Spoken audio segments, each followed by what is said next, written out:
County Supervisors, Tuesday, October 1st, 2024. Any conflict of interest on the agenda today, guys? None. Okay. Before we approve the agenda, Dr. Dan McKinney from Iowa Community College is here, and he was scheduled towards the end. We're going to move him up to number 5, okay? Okay. Do I have a motion to approve the agenda as presented? Motion. Second. Motion by Bryce, second by Charlie. All those in favor say aye. Aye. Motion carried. Had a chance to look over the minutes from the last meeting. Any changes, corrections to the minutes, Mark? No. Do I have a motion to approve the minutes as presented? Motion. Second. Motion by Bryce, second by Charlie. All those in favor say aye. Aye. Motion carried. Had a chance to look over the claims from this last month. Yep, no Any questions. questions there? Motion to approve as presented then. Motion. Second. Motion by Bryce, second by Charlie. All those in favor say aye. Aye. Motion carried. Okay.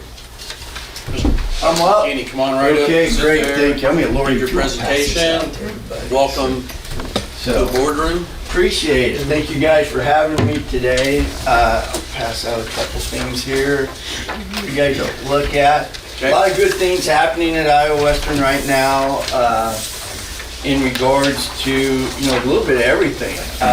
Great thing is I got, Lori Stitz is in here. She's our center director over here. And then Randy was around here. Oh, Randy's helping her pass out stuff. So our board member represents the Harlan, Shelby County area very well. So just kind of give you guys a quick update, a little bit of what's happening at Iowa Western and where we're moving.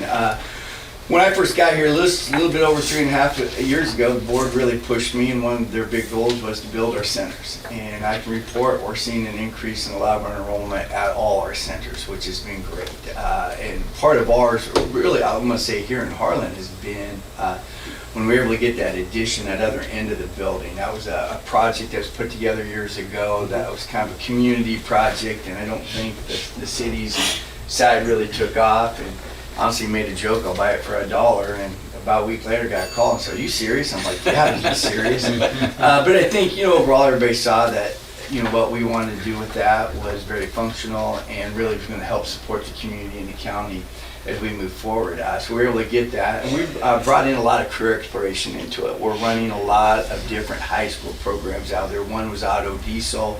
It continued to expand our welding. The nice thing is we brought our SEAMS program, our Center for Excellence in Advanced Manufacturing, up to here. It was always just in Clarinda, and so I said, hey, we need to expand that out to hit our businesses that are northern tier. So that's really helped, and that additional space has really helped us move forward, and definitely our CNN with our nursing program over here. So we continue to grow really all over, but definitely here in Harlan. Last year we saw a 5% increase in our overall enrollment, and in higher education right now, that's not happening. More and more students. I kind of say we have 3 buckets of students right now. We got a third that know what they want to do, where they're wanting to go, and things like that. We've got a third that's saying, hey, there's good paying jobs out there. I don't need to go to school, and that's where our high school career exploration and academies have come in.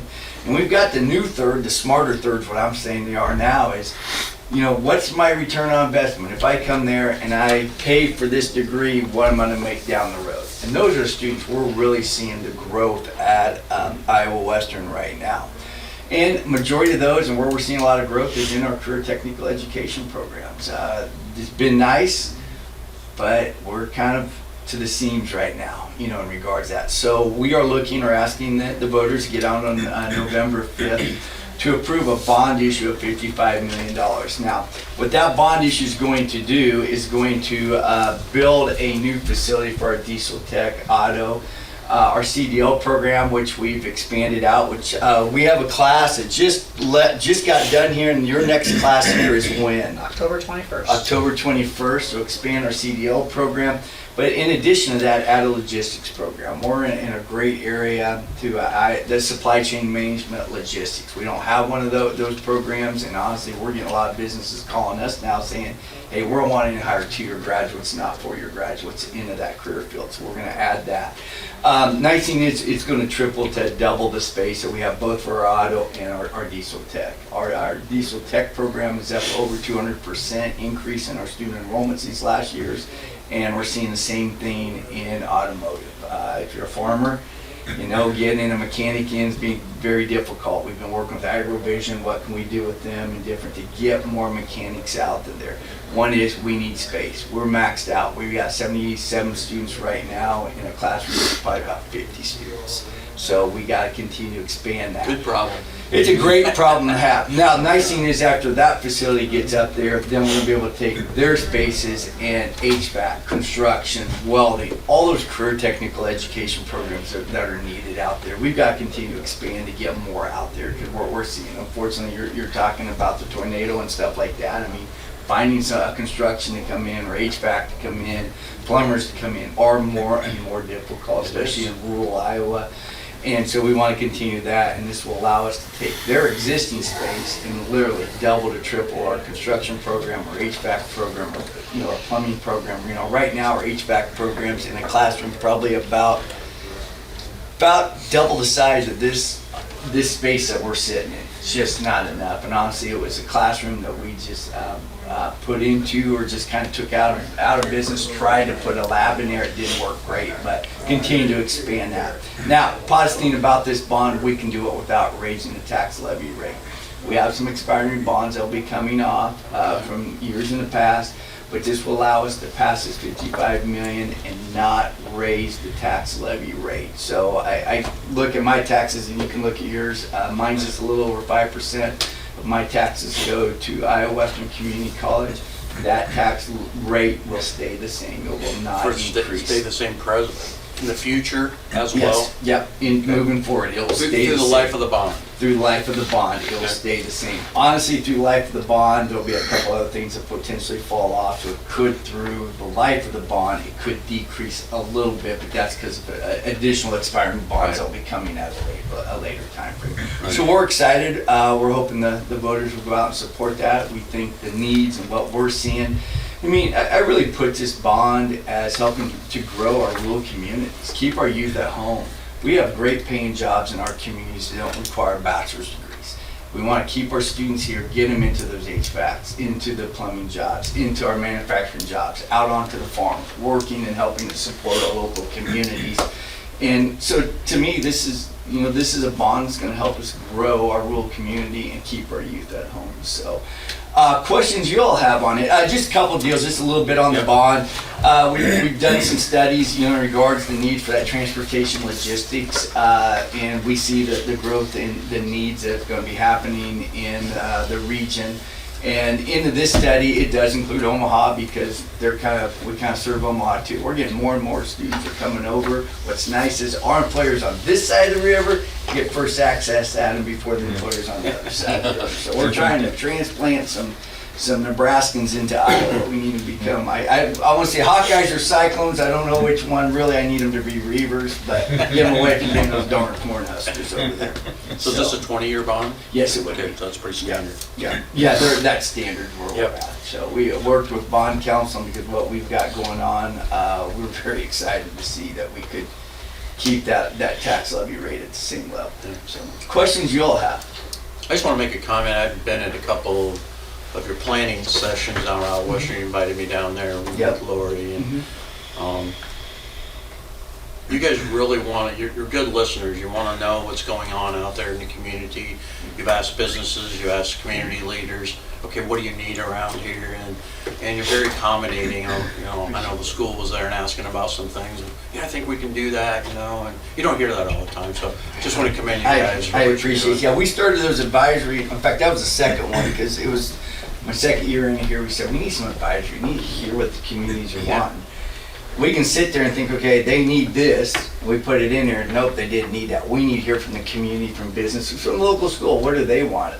They came forward with us. We started a digital mass communications. How many students do we have in that right now at the high school? 4 from Harlan High School. 4 from Harlan High School. They had a high school program. They want to continue on it. So we were able to say, yeah, let's do it. And so we got that up and going. So, Yeah. and really, I think, the focus on, as I said, even that third of the students who are talking about wanting to not go to college. There's good paying jobs out there. We've got to get them some type of skill set. So we It work keeps with them them. going. It does. So we try to work with some employers, and honestly, through those certificates, we know we're going to get them here. my hopes are I'm gonna excite them back into education and they come on and finish the degree completely. But we know, employers know, we've got them to here, that they have some work to help to keep them going if they hire them up to here. And we work with a lot of employers and kind of finish off that, but my hopes are to keep them. I know in our Missouri Valley story, talking to the superintendents there after year one, so okay, what did we do right? What have we done wrong? What do we need to improve on? And one of the superintendents said, what's the right thing to do? He says, I've had a student I've been fighting to get to school for 3 years. He's a senior, trying to get him to come to school for 3 years. Didn't miss a day all that year because he knew that, hey, to be able to go do I think that student was doing welding at the time. It was in the welding program over there. To get him to come to high school, he had to go to high school to be able to come to our center there to be able to complete that hands-on, and got him going. So we're excited. So, any other questions? Well, my boys went to Iowa Western. We talked about that. Yeah. My youngest guy's associate degree there. It's a good place. Well, I appreciate You guys that. are really growing. And I appreciate the partnership, community partnership, because Thank you. I know my 12 years on the board, I've never had anybody come to the table and give their presentation before, so that says a lot too.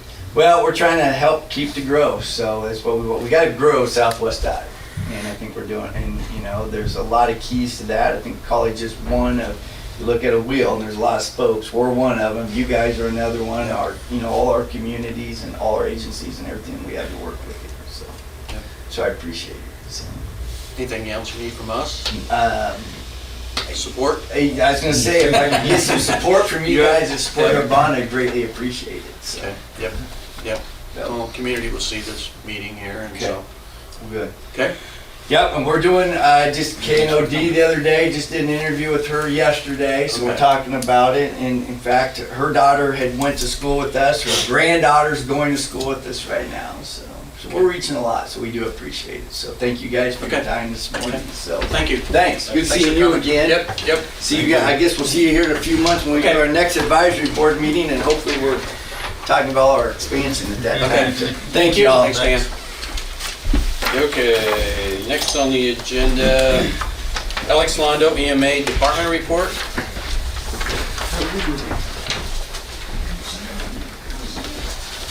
Morning, Alex. Morning. Morning, Alex. Morning. So, just staying very busy. I'll start with the emergency management side of things. I got a meeting scheduled for tomorrow or Thursday, depending on how it works out with the state. His name's Dan Greenwood. He's in charge of getting FEMA to administer the public assistance program. We're still on a hold for that. I don't know why. Nobody really knows why. But he's meeting with FEMA today to hopefully meet with me tomorrow to talk about when they're going to do it. Will he give you an idea why? Yeah, I mean, the best that he said so far and that I've heard from other people up at the state level is that they just didn't have the staff to support the number of applicants that were out here for all the federally declared disasters in Iowa and Nebraska and everywhere. So they've had to hire local people and onboard them, and that's kind of taken time. However, it doesn't do much for us in the meantime. We're going on half a year. Yeah. The hurricane probably didn't help a whole lot either. No. But my understanding is that they got a local person actually from Harlan that's going to cover Southwest Iowa, and I don't remember the name of who that is, but he'll be our local contact. So I'm hoping I can bend his ear more than some other counties will. But What? is that who it is? Yeah. Okay.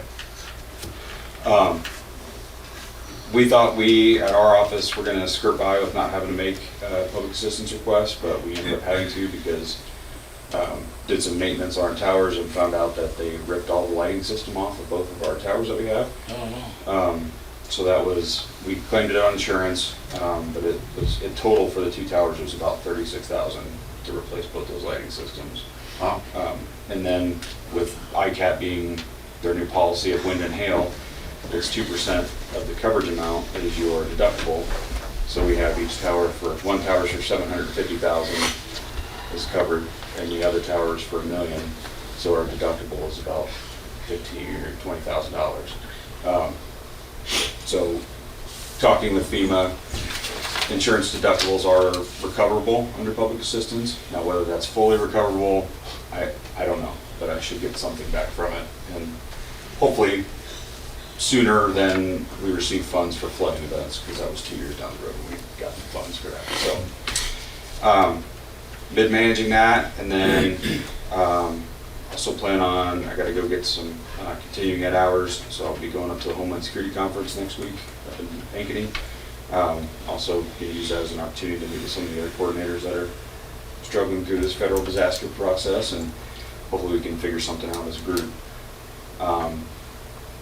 And then working on a mapping project too, and that kind of bleeds into 911. But so on the 911 side, we're going to be hiring a new dispatcher. One of ours is leaving. He sad to see him go, but very proud of him. He got a job at Castle Bluffs as a firefighter, and that's what he wanted to do since he started, and he finally got accepted. So the application period closed last Wednesday. Got a few good apps. We'll be reaching out and doing some interviews hopefully this week. And his last day will be today. So we'll be running short a little bit. Might have some overtime because he's a night shifter, and it's hard to cover night shift. It's usually other night shifters that cover that. So running some overtime in the interim until we get somebody hired within the next couple of months and get them started on the process. And then working a lot with 911. There's been a lot of changes with 911 that are coming down. One of them is the CGIS, which is our NCIC, or where they run the driver's licenses and plates and everything. There's new security requirements for that, so we have to make sure we have all those implemented in case we get audited for anything. Been working with Austin a lot on that. And then there's also some changes with 911 calls. So now we've had the software where you can do a video call that we can start on the web version, and now Apple has kind of obtained that technology, and they're adding that to future iPhones, is that it's something that's going to be included as you can video call 911. And that's something that we're trying to learn in case we get something like that at our dispatch center, how we go about that. And frankly, that's the way I see it going down the road anyway, is having a lot more video calls. We haven't seen the increase in text 911s yet, but I think that's also going to be coming because that's the primary way people talk nowadays, is through text message. So, but other than that, I think just getting year-end reports done for 911 and working on submitting plans for EMA as time allows. That's really all I have for today. Curious, have you seen any response back from Summit or Riley on questions I had asked in March? No, I have not gotten anything back from him. You see my correspondence. I was with Alex at an EMA summit that came in to talk about dispersion modeling and emergency response. And there would be a leak down the road, and they gave a real generic dispersion modeling, and they said they could do anything. So I asked, I wanted to see a dispersion modeling Erling, because they're the closest, 131 feet from the city limits. I want to see dispersion modeling, slight wind 28 degrees out from the northeast, because that's where the line's at, blowing towards Erling. And I also wanted, the valves are 15 miles apart. If there's a guillotine rupture, how long does it take for the 15 miles to disperse? And then, you know, we're supposed to be talking worst case scenario here. We'll get you that. And I asked them in ISAC in August for that information, because I said I haven't heard anything. Oh, we'll get that to you. In September, I emailed them, asked for the same information. Well, we've been busy. And then I also said, you have not been here. They used to come here, guys, every 3 to 4 months. I said, you haven't given us an update. It was a year and a half ago. It was a year ago last February, so approaching on 2 years. And I said, we'd like to see an update. Of course, I'm going to have some questions because they don't answer these questions. And he said, well, really don't have anything to update on, maybe this winter. So I just want people to know that's what we're dealing with. Okay, but we're supposed to be transparent. So you haven't heard anything, Andy? No, I haven't heard anything, and I know their emergency preparedness coordinator that they have, I had some communication with him at the beginning of this whole process, and his stance was he wasn't going to start training people until the pipeline was going into the ground. And he and I had some different opinions on that, because I would rather see the train now and then retraining once the pipeline goes in, but they're not willing to do that. So That's because they don't want to get any information out there. yeah, that's kind of what it seems like. But yeah, I did reach out to him a few times and never got anything, so I just kind of stopped. Okay, if anybody else besides Riley reaches out to you, or even this other person, asking them same questions, you have my emails. Yep. When I'm gonna get this information. I definitely will. And then speaking on pipelines, I'm just going to put a plug out there for everybody. We're putting something in the paper, and then HME is also going to help us push the message out. But we had a gas leak here in Harlan a week or two ago, where we had to evacuate a few blocks. It was a pretty good sized gas leak, and it was right next to a control burn. So it could have been really bad. Thankfully it wasn't. But urging people to sign up for Alert Iowa, because that is how we get those public safety messages out of evacuate or shelter in place or whatever it is. You can find the link to register if you're not on the county's website under the EMA tab, 911 or EMA tab, and then also on our Facebook page we have it end up at the top that you can register. Okay. That brings up a good question here. Do we have a burn ban on now? Not right now. We should. It's It's kind so of dry out there. it's terrible, and you know, yesterday we had a lot of fires. We're in moderate fire danger right now, according to the National Weather Service, and I don't know why, because Nebraska's in a red flag warning. But can we do our So, own? We can, and How I'm in is- contact with the chiefs right now about doing that, because it doesn't take much to start something right now. You know, and I hate to see somebody out there burning, a pile or something, Yeah. and it gets out of control here. Yeah, and they finally upped it to high last night, and then I checked it again this morning, and we're back down to moderate. I've instructed, and we have good participation from residents in the county. If they're gonna burn something, they call us. And all the dispatchers are telling them, do not. No. They might say it's safe, but don't do it, because it's getting bad. Because even a week ago out in the fields, a lot of the corn was still partially green to green. That's not the case today. Yeah.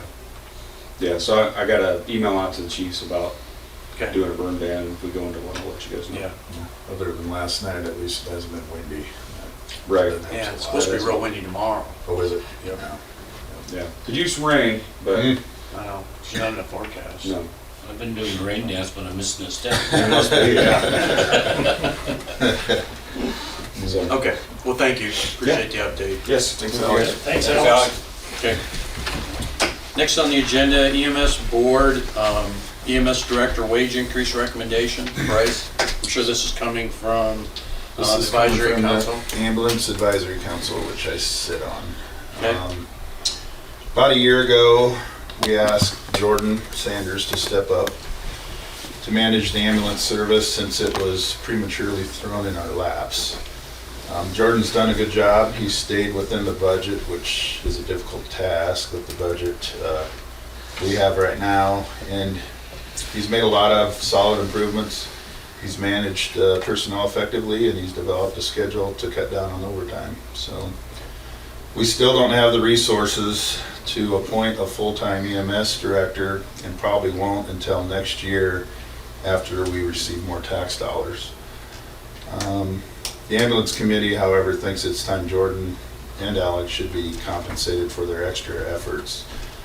The committee recommends offering a 6-month trial of Jordan being the EMS director, along with assistant EMA director, with a $2,500 raise.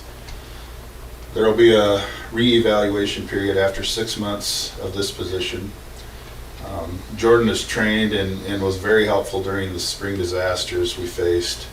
So without Alex having an assistant until a full-time ambulance director is hired, we will give Jordan the ability to help if any disasters happen. So he will be the assistant EMA director. And also a recommendation will also be made to the EMA board for Alex receiving $2,500 raise for his extra duties without having a full-time assistant. Alex will also serve as the assistant EMS director in the event Jordan gets pulled away from the ambulance duties for a period of time. So at that time, Alex would be in charge of the ambulance service. Just so it's clear, so it stay part-time like it is right now? Yes. And we would not advertise for full-time until A the 6-month 6 month evaluation period period. is over with and see where we go, Right. which we should have a lot better feel where our Right. revenues and our budget's at. Because Right. right now, Yeah. it looked a little better the last meeting, but we don't Mhm. know for sure. Yeah, we need to get a handle on a stable budget. So, was this pretty much a unanimous from the? Yeah, there wasn't From many the board, I mean, dissension. Okay, so that comes a recommendation Yeah. from the board. Yep. Then when would this take effect? I suppose immediately. Today? Immediately. Melissa will have you sign the sheets up there if you want to stop up there, Okay. so it can be effective. Any questions, Charlie? Nope. I Yeah, this is, think they deserve it. it's long overdue as far as giving them more compensation. We just didn't have the Right, revenue source to do that exactly. up to now, and hopefully they could, not hopefully, but at the 6 months' time, we can take some permanent direction. With the new tax dollars coming in, last month, we should be able to handle this raise. Yeah, we'll be able to handle this raise. Yeah, yeah. Okay. Any other questions? Anybody? None. Okay. Do I hear motion, or do you have any other things we would need to address with this, Mark? I don't believe so, no, Okay. I really don't. Okay. I just visited with Bryce Okay. about getting the paperwork done, Yep. and Melissa will guide you down that path. Sure. Okay. So do I have a motion to increase Jordan's EMS Director interim position, $2,500 effective today? Motion. I'll second. Motion by Charlie, second by Bryce. Any other questions? None. All those in favor say aye. Aye. Aye. Motion carried. Okay, thanks for that report. Anything else new in that arena? Not really. We have aging equipment, and somehow in the future, we're gonna have to find a way to address that. The budget the way it is, it's gonna be difficult, so, yeah. If our that's- revenues would get up to where they're supposed to be, Right. we would be able to handle that. Right, yep. So, okay, Okay. thank you. Okay, next on the agenda, Supervisor Committee reports. You guys have anything? Karen and I went to the Tri-County meeting in Iowa, and it was not much. They wanted to talk budgets and mail. They had obscene mail come in or something, and I thought they were talking about emails, but they're talking about regular mail.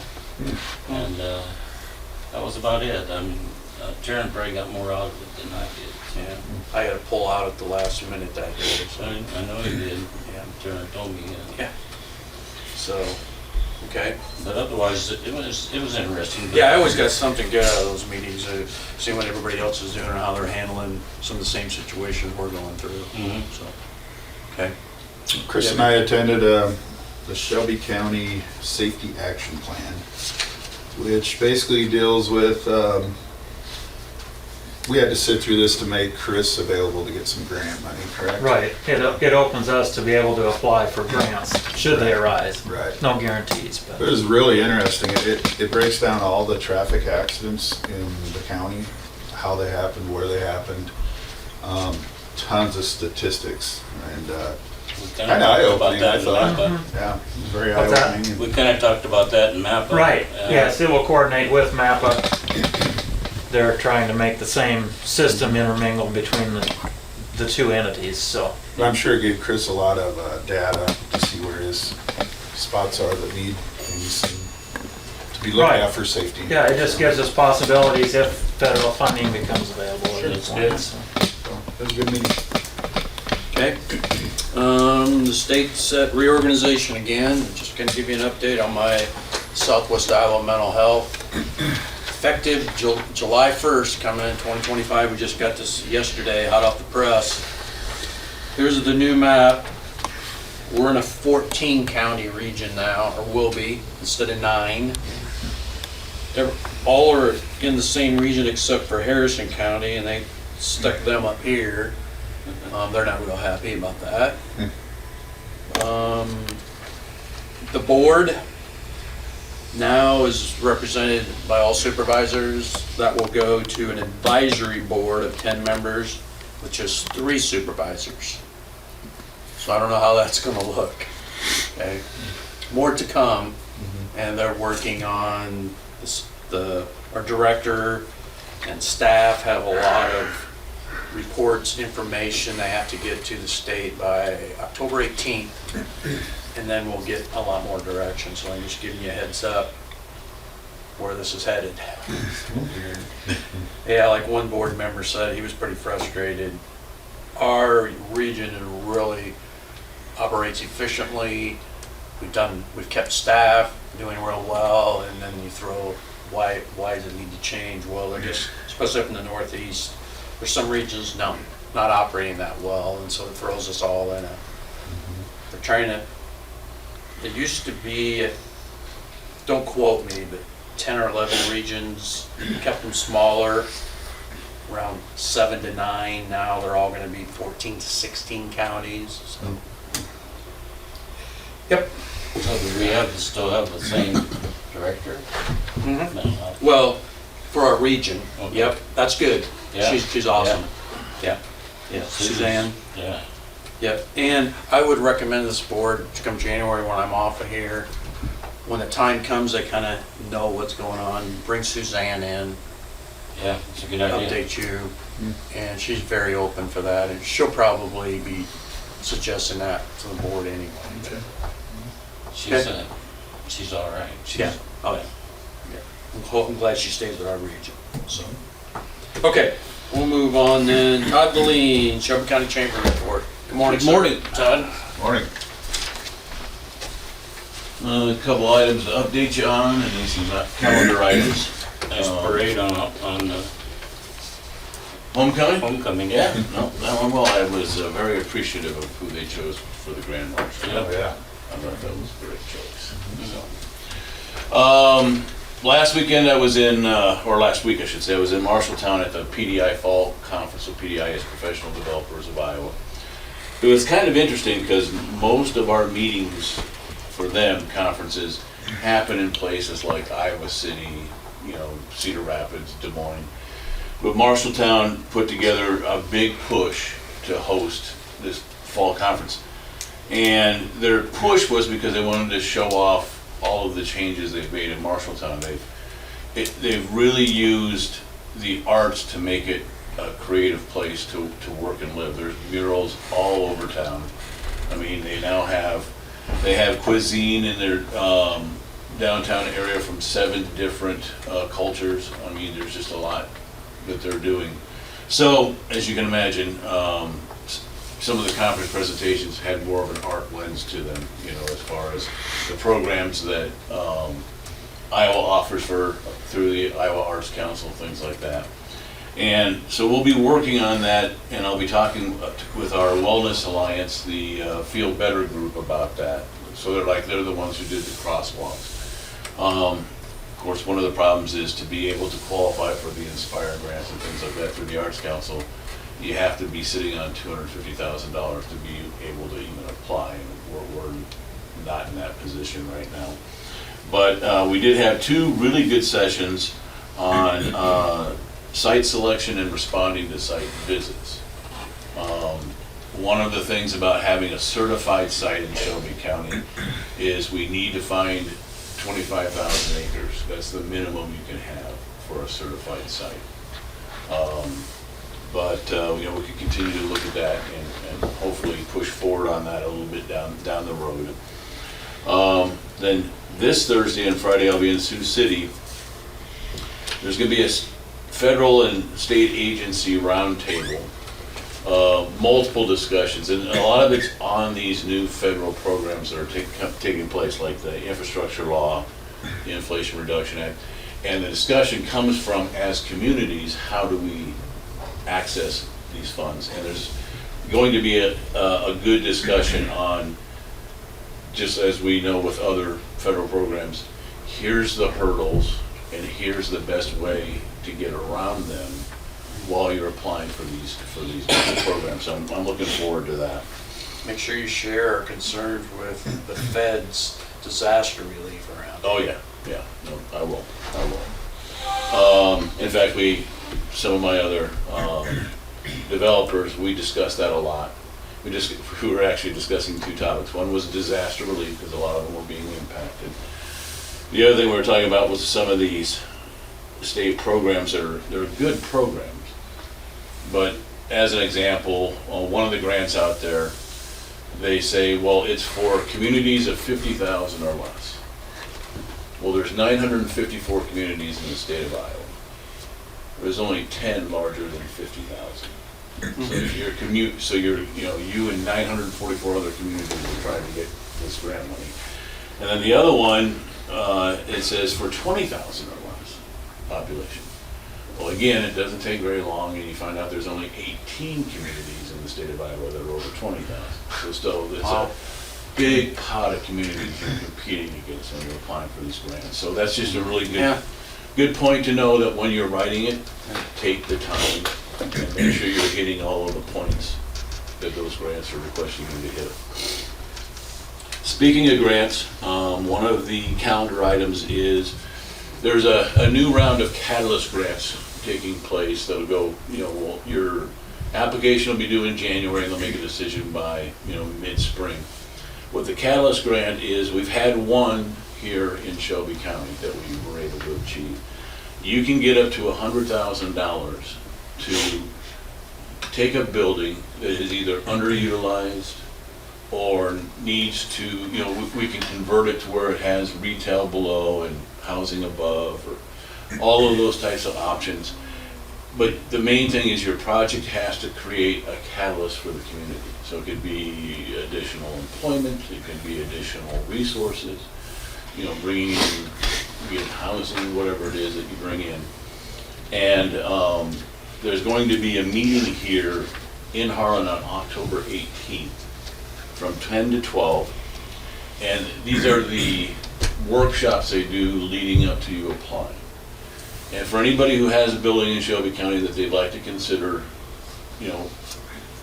remodeling, renovating, changing a little bit to add some housing or what have you, it's very important that they make it to that meeting, because the folks who attend these meetings always score higher when they submit their application than people who don't take the time to go through the meeting. And it's easily accessible. It's going to be at the Turkelson Center, 10 to 12 on the 18th. So I would encourage folks who are even considering it. Maybe you're not going to do it this year, maybe you're just thinking about it, because this is something that comes up every year, these catalyst grants. But they should attend that workshop. Thursday the 10th, just a reminder, we're going to have a business before hours at Milk and Honey. It'll be at 7:30. Now, we've been getting out to the Shelby County business community is you don't have to be a chamber member to attend these networking events. We just, we want to get our businesses in, talking to each other.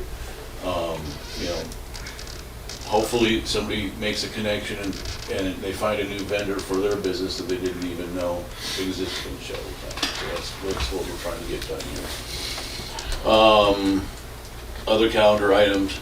Reminder to the community that Saturday, October 12th from 4 to 6 out at Initiative Bend is their No Tricks, Just Treats event. It's always a fun event, especially hopefully the weather will hold out. But that's where all of the campers decorate up their campsites and kids can go out and trick or treat, and Fresh Encounter will be out there and they'll be giving away s'mores and a few other things. So should be a good event for folks to attend. This Wednesday at the McKee Community Room at Elmcrest from 8 to 11 is the Senior Fest. I've seen that in the paper. Yeah, so if you attend the Senior Fest, they'll have a breakfast from 8 to 10. And they're going to have some fun with playing bingo with prizes from 10 to 11. But the main thing is a lot of our local service organizations for senior support will be there. They'll have tables, they'll have information to hand out. So whether it's for you yourself, or if it's for a family member that you're thinking could use some of those services, really would like to see a lot of folks attend. And, MER2 Medical Centers, Home Health Hospice, Living Well Home Care, Elmcrest, Angels Care Home Health, and Hanson House, they're all sponsoring this and will all be there with the information regarding that. It's going to be this Wednesday, and it's 8 to 11 over. So the McKee Room, if people haven't been there, you kind of got to go to the back side of Elmcrest to find the entry to the McKee Room. It's right across from the football field. We do have a couple of influenza clinics coming up on Thursday. One will be in Panama from 8 to 9:30, and it'll be at St. Mary's Church Hall. These are all drive-up clinics, but the one in Panama, you don't have to have an appointment. You can just show up. Like I said, it'll be from 8 to 9:30.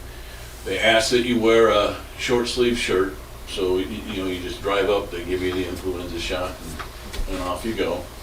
There's also one that's going to be here in Harlan from 11 to 2. Now for that one, there are appointments required, so people have to give them a call at 755-4308 to make that appointment. Same thing, though, it's going to be a drive-up clinic. You just pull up, we'll give you a shot, and you go on your way. On the same Thursday? Yeah, both of them are on the same Thursday. This coming or the following? This coming, the third. It's from 8 to 9:30 in Panama and from 11 to 2 here in Harlem. You said phone number's 4308? Yeah, 755-4308 for the one here in Harlan to make an appointment. And the one up in Panama, you don't need an appointment, you just pull up and get one. And last thing is, we've been promoting that the hospital is going to be having a ribbon cutting next Monday for the ER. They just contacted us this morning. It's been canceled and will be rescheduled. Okay. So we're right now putting social media stuff out to push that and let folks know it's been canceled. Okay. All righty. Sounds good. That's it. You bet. Thank you. Mark, will we be being at the county, we having flu shots here? I haven't heard anything. Usually contact us, public health is good about it. Okay. Next on the agenda, secondary roads report and a resolution possible. Good morning, sir. Good morning. Yes, I do have a resolution. I also have 2 right-of-way permits I'd like to do first. Okay. They are both from Nishnabotna Valley REC. Steve and we spoke about the first one. They wanted to get this done early, and it's based on tornado damage and everything else that was pre-existing. So trying to get things cleaned up, and it was very simple. That one just involves upgrading a service, boring under the road as normal, and very minimal problems to our right of way. So we went ahead and I gave them approval on that one, but I would like full board approval right now on that. The other one is a service upgrade as well. Same thing, bore under the road and go into a residence. They're both REC? They're both REC. Okay. Did not affect any landowners, correct? Correct. Right away to right away into the property. One was out close to the landfill, and the other one is on Cedar Road, just north of F32, I believe. Well, I know it was. So, if you have any questions, I'll answer anything on those. Otherwise, if you can, Standard. yeah, shouldn't be a deal. Do I have a motion to accept Chris's recommendation for both REC permits? Motion. Second. Motion Charlie, second by Bryce. All those in favor say aye. Aye. Motion carried. Okay. Great.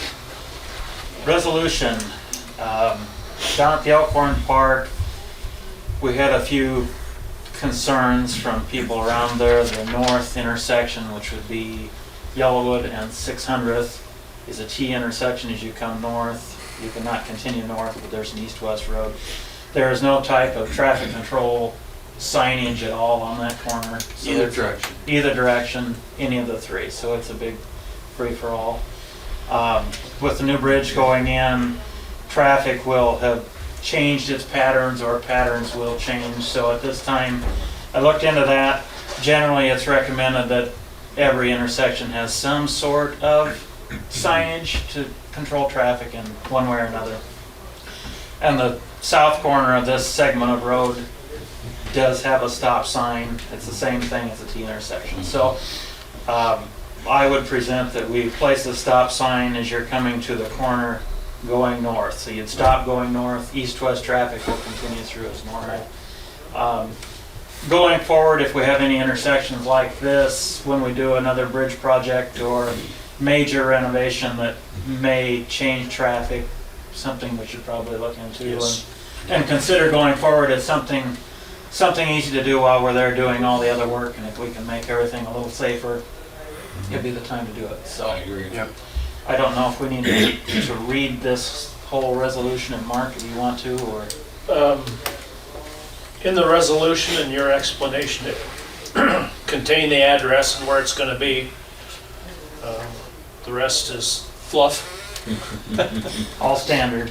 Yep. But that's the reasoning on that. I think it will. Do you know, even before the bridge went out, there was no stop sign? No, there never was on that corner. It seems to be a safety issue there. Yeah, and we do have intersections around the county that are that way. And I don't know at the times how they decided what to Right. do and what not to do. Yeah. Like I say, with a major, this is a major project for the area, so we can look at those things as we Yes. go forward and Yep. make improvements. I I think it would appreciate you bringing that be to us. worthwhile, so. Yeah. Okay. If we can have an approval on the resolution, I would. Any more questions for Chris? No, I'll make a motion to approve that. Second. Motion by Bryce, second by Charlie to approve the stop sign resolution. All those in favor say aye. Aye. Aye. Motion carried. Thank you. Thanks for bringing it to us. You bet. Just a few quick updates, more or less the same as 2 weeks ago. Excavators are still out ditching and trying to get things cleaned up that we know we need to get cleaned up before the end of the year. Winter's coming whether we like it or not. The next 2 weeks looks dry yet. We really would like to see some rain for the roads. I know there's a lot of washboards out there if it calls. We're trying to blade. The more you blade, No, the worse dust they is get. terrible. So, Yeah. you know, we are trying, but it isn't conducive No, right now it's with not. the dry conditions. So No. that's the biggest thing. The Park Bridge, we are still moving. They are setting the last spans of beams. All the riprap is in. So we should start decking next week sometime, and that will continue. These are laminated panels, so the decking process on this should move along quite quickly. So hopefully we can get down there, get out and hopefully get one more structure removed and replaced yet before winter, barring weather. We are down on M56 north of Marnie. By the end of this week, we should be to the 400th Street intersection, which would be 3 miles roughly done. We will go all the way to F58, so we have 3 more miles to do. Once we're down there, we're heading over towards Shelby to do a section of roadway there also, and we'll see how the weather treats us, if we can hit another stretch coming back in or what all we get done. So that's a general update of where the crew is and what we're doing. The last big thing I have here, I had a question on the oil road policy that was enacted, I believe it was last year sometime. Well, we updated it then. Yes, when it was updated to its current form. Had a citizen contact the office. They are interested in oiling a portion of the roadway. Their concern is they are not able to upgrade a full mile. They connect to an oiled road. The gravel portion goes to their residence and then it turns to a level B. So the length of the upgrade is unattainable to them without upgrading a B to an A to oiled road. Outside of their control. Yes, it's something that is outside of their control. They cannot change it. So I just wondered what the 3 of your feelings were as to how many exemptions we want to make to this policy. Do we want to change the policy? Do we want to stick to the policy? I want to hear your thoughts first. The less oil we have, is better on my end. More oil seems to create more problems. I mean, it's great for the surface. At some point it needs repair. People don't always like that, and it can be slick in the winter. I do understand their concern on this. It is something out Because of it's a their... cost share. It is a County- cost share. They pay the majority of it. Yes, but the county does pay a certain amount That we would based have on to the maintain. distance per year. Yes, whatever it would cost to re-rock, Right. figure it out. So we do provide funding towards that. So there is money also being outlaid there. Like I said, I understand their situation, and I think, to be fair, it's something that's out of their control. They have no way to change what they're on. I mean, for what it is, I would say that they have every right to ask for it. The oil we have under this policy, are they taking care of it the way they should? Yes, so far, it's only been a That's year and a part, yeah, half. that's or part of the so. agreement. If it goes Yes. back, Yeah. Yes, and that's another thing, they are responsible to maintain whatever they put down. I guess my initial thoughts are, it's out of their control. I would be open to that with the caveat that if this road they're hooking up to goes away, then they cannot continue on. I mean, we're not gonna tear it up, but when it comes time that it needs Right. attention again, you know, re-oiling, resurfacing, that would not happen. It's based on the connecting segment. Right, because you gotta have that. Right. Because without that segment, they can't even ask Then for you're, it. no, then you're back to a private oil section again, which is no longer. Going forward, in cities, they have special assessments for sidewalks. They have them pay for their sidewalk over 10 years with special assessments. Something to But think we- about. The worst is if They you. have to pay this up front. Right. The worst is if you do it on a special assessment, then I would assume we become responsible for it, and anytime there needs to be maintenance, we have to do it. We would So- charge them so- to do it, so- but we would be responsible to do it. Or we would be responsible to hire somebody to do it. Yeah, it's just an avenue I just thought of. And Sure, sure. I mean, it's, we're kind of being their banker too. exactly. Yeah. We are for 10 years, or however long the assessment runs. So, I yes, mean, for because the- we're making we started this policy several years ago to make an exception for the people that wanted to pay probably, 75-80% of it. right, We're allowing that to happen. right. But you have to have guidelines too. And this is gonna be ever changing, different circumstances come out, you know, but I guess the only other question I would ask, Somebody turned the lights out. okay, it's for hooking up to a hard surface road, does that go for all hard surface roads? And that's something that I was not involved with the original discussion on this. Well, we didn't have any exceptions, What- it was a mile. Yeah, the Right. policy reads now a mile A mile to a hard to a hard surface surface road. road. I guess my assumption was always a hard surface road is asphalt, it's oil, Right. it's Yes, any of the above. so we'd have to treat them all the same, Right, to be fair.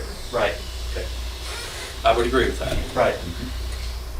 So, Because, how do I say this, the people that live on those so-called dead-end rock roads, they don't get some of the luxuries the rest of us get either. right, there Yeah. should be the same if you're a half a mile back off of a pavement. Yeah, They do not have the ability Yeah. to, they have some inconvenience driving around if they need to get over to the other section, so right, they need to be treated the same. right. So, if we need to modify the policy slightly. I would I be can open do to that with based on what we talked discussion. about, I also would, yeah. Okay. Yep. with the understanding that if that leaves, Right. you know, they have to know that. Right. Would I'd have to sign something. Yeah, I believe the last one we had them sign the policy, or sign off on the policy at the times. Yep. They have to pay for it up front. Right. Yeah, and then it's reimbursed, I believe it's over. Same what 4 we years. did, we have to treat them the same way we've treated Yes. other people that have yes. taken advantage of this. So, okay. Okay, I'll look into that Are and, you okay with that? yeah, I think it's Okay. the fair thing to do, Yeah, I think we're meeting. based on where we're at. So Okay. I'll pull it out and get that revised and hopefully present it in 2 weeks. Maybe we can move forward on that. I know they'd like to get moving if everything's acceptable, so. Okay. Other than that, that's what I have for today. Thanks, Chris. Okay. Thanks, Chris. You bet, thank you. Thanks, sir. Next on the agenda, Iowa DOT TAP Trails Project.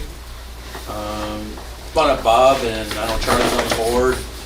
Yep. Whoever wants to speak about it. Well, MAPPA gave him the 250,000. 250,000, wow. Well, I was close, 247 maybe on it. I'm on that board, so, Is that a match? Yes. The last information from Scott Flagg, who's the DOT person that actually coordinates their funding with MAPPA funding to create the actual project, has stated that our total match requirement would be $147,000 and change. This is not a problem. Our last treasurer's report was for $298,000 and change. So we do have not only the required match, but we have a cushion. We are actually Great. still actively fundraising for the simple reason that these are all reimbursement dollars. And we're looking at the fact that we want to prolong as far as possible going to a bank for a bridge loan for the actual completion. We realize that unless we're extraordinarily lucky with fundraising, this is going to happen. But we do have a willing corporate co-signer when we Oh, wow, do great. go. Congratulations. So Things It are falling should in not- place. it should not be a problem. We've been, it talks a lot in the agreement about design standards and so on and so forth. Well, our engineer that's designing the project for us has been working with basically their specifications and ADA recommendations in the design of the project. So we're not concerned about will this project meet all their standards. It's been designed basically a little bit better than some of their standards. And it's something that it's starting to show other things are going to happen because of it. Because the city of Panama now is working with a couple local landowners on a 5-acre rectangular piece of Housing ground project, yep. that adjoins it, Mhm. and planning to change that into a green space, walking path, and maybe if the mountain bike folks want someplace to get their tires dirty, be a good place to do that. So this is something that happened entirely separate from our efforts, but it kind of shows, you know, what the public is looking at. And I think in rural, small town Iowa over the next few decades, we're going to have a very unusual opportunity. I heard mentioned before about the hurricane. 50% of this nation's population lives within 50 miles of a coast. You already have people in this area that are getting ready to file an insurance claim on top of an insurance claim that has not yet been settled. I fully believe that knowing how insurance companies and regulations work, that there's going to be some ground out there along the coast that the insurance companies basically are going to say is not inhabitable. Because let's face it, if you can't insure it, you can't get a loan to buy it or build it. Right. So you're gonna have people looking to go someplace else. And a lot of them have been in a large community. But frankly, people like the convenience of large communities, but they don't necessarily like living there. Because, okay, I need something from the lumberyard. Okay, let's see, there's one 4.5 miles from my house, I can be there in 20 minutes. I live in Elkhorn. Guess what? I can be at a lumberyard in 20 minutes too. It's more than 4 miles. My time invested, which is what is important to most people, Right. is the same. So I think as we look to create these kind of facilities that are going to make us look more progressive, more tied to the land, I think it's going to be a great assistance in promoting us as a place for these folks that are now where it's going to be uninhabitable to, hey, come over here, start a family, get a job, start a business. And we have, thanks to the fact that we have a system of zoning, we have the opportunity to control where these go. Because, yes, it's more convenient to put a factory on a piece of ground that's like this, but it's not impossible to put it on that marginal cropland that's on the hillside. The zoning will allow us to do that, and I believe we can end up with basically the best of both worlds. No, you bring up some very good points.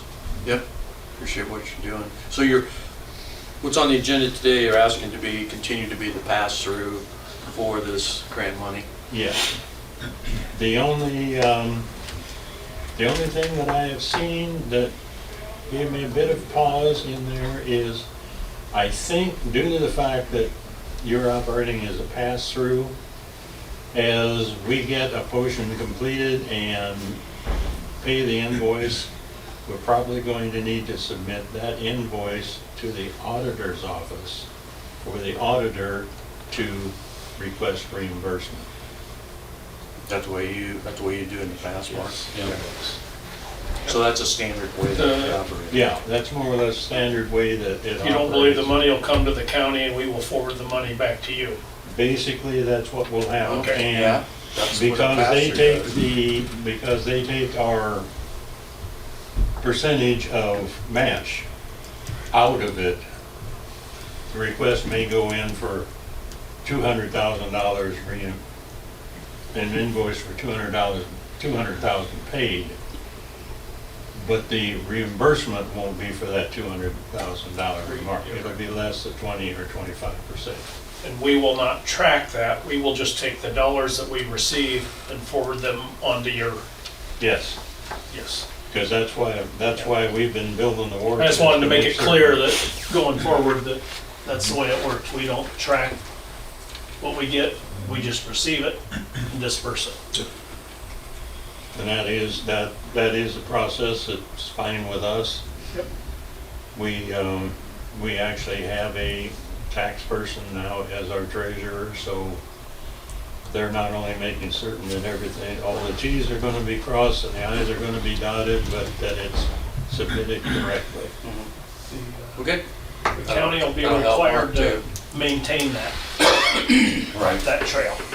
Yeah. Yeah, that's in there, it's in the dark letters. Yep. Okay. Any other questions for Bob? I'll make a motion to approve this. Second? Motion by Bryce, second by Charlie to approve the DOT TAP grant dollars and will county be passed through for the project. All those in favor say aye. Aye. Aye. Motion carried. Keep up the good work. Thank you. Thank you. You're very welcome. Thanks, Appreciate Bob. it. Mark, if you can send that to me as a, Yep. I'll get Steve to sign it. as We'll get an it to- attachment or what have you, I can get it forwarded on to Mr. Flagg. I'll do it. Okay. Thank you, Robert. Okay, thank you. Thank you. Last thing on the agenda is set farm rent bid publication, opening of bids. Yeah, just asking for a date.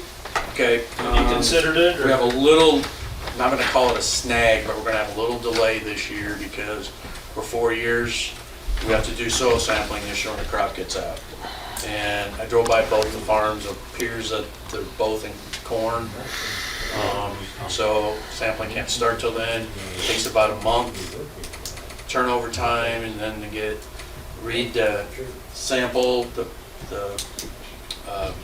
reports for the recommendations. So I would suggest we tentatively set the 17th of December. And then how long do you need for publication? Well, it's not a legal publication. No, but we gotta get the Right, word out but so for what, bids. We'll take bids again, Yeah. right? so if I put things, schedule it for the radio and the Harlan newspaper around the 1st of December, how I was long? gonna say, put on in your minutes here. Yep. That we will finalize this date on the first meeting in December. Because then I'm gonna know where we're at, because we can, in the past, the fertilizer's been on, but it won't have to be on as long as we have the soil samples back to know what the fertilizer costs. We, the December meeting, yeah, that'd be fine. It'll all work. That would work? Okay, so we'll tentatively set it for 17th, but finalize it first. And if I know, Because making it public now, potential bidders will know they can plan on that. When And I they was- read the minutes or see the you know, this is film. 1st of October, I would say the way the fall's going, this will not be a problem. But Okay. if you get 2 weeks of rain here in a couple weeks, that changes everything. Yep. So, and then there's that white stuff that can come too. that- You know, they say the year averages itself out, well, we're way above temperature and dryness right now, so, anyway. Is that all right with you guys? Okay. Okay, do you want us to vote on that? If it's tentative, no, but it'll be in the minutes. Yeah, I just don't so want to set everybody something knows. permanent, because we might have to Yeah, back it that's up fine. into January, so, okay? Anything from the public? Anybody got any comments, anything? Okay, meeting adjourned, thanks everybody. Thank you.